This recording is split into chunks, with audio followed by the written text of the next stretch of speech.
മറ്റൊരു പ്രധാനപ്പെട്ട വാർത്തയിലേക്ക് പോവുകയാണ്. എയർ ഇന്ത്യ വിമാനാപകടത്തിൽ കൊല്ലപ്പെട്ട എല്ലാവർക്കും 1 കോടി രൂപ നൽകുമെന്ന് ടാറ്റ ഗ്രൂപ്പ് അറിയിച്ചു. യാത്രക്കാർ, ജീവനക്കാർ, പരിസരത്തുണ്ടായിരുന്ന വ്യക്തികൾ അങ്ങനെ അപകടത്തിൽ ജീവൻ നഷ്ടമായ എല്ലാവർക്കും 1 കോടി രൂപ നൽകുമെന്നാണ് ടാറ്റ ഗ്രൂപ്പ് ഇപ്പോൾ അറിയിച്ചിരിക്കുന്നത്. വിവരങ്ങളുമായി അഹമ്മദാബാദിൽ നിന്നും ശരത് ലാൽ ചേരുകയാണ്. ശരത്ത്, 1 കോടി രൂപ എന്താണെങ്കിലും ടാറ്റ ഗ്രൂപ്പ് നൽകുമെന്ന് അറിയിച്ചിരിക്കുകയാണ്. എന്തൊക്കെയാണ് ടാറ്റ വിശദമാക്കുന്നത്?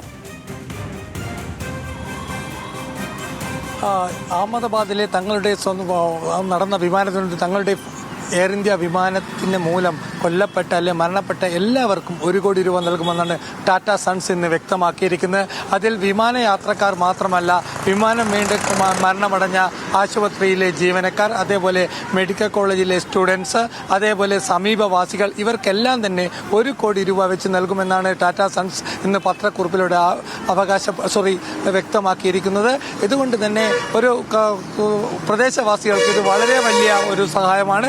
അതുകൊണ്ട് തന്നെ ഇത് വലിയൊരു നേട്ടമായിട്ട് തന്നെ ടാറ്റ ഗ്രൂപ്പ് പറയുന്നുണ്ട്. ഇപ്പോൾ നമ്മളൊരു പ്രത്യേകത എന്നുമാൽ സംസ്ഥാന സർക്കാരോ കേന്ദ്ര സർക്കാരോ ഇതുവരെ ഒരു നഷ്ടപരിഹാരവും അപകടത്തിൽപ്പെട്ടവർക്ക് അല്ലെങ്കിൽ ദുരന്തത്തിന് ഇരയായവർക്ക് പ്രഖ്യാപിച്ചിട്ടില്ല എന്നതുകൂടി നാം ഓർക്കണം. ഈ സമയത്താണ് ടാറ്റ ഗ്രൂപ്പ് തന്നെ നേരിട്ട് തന്നെ ഇക്കാര്യത്തിൽ ഒരു തീരുമാനം പറയുന്നത്.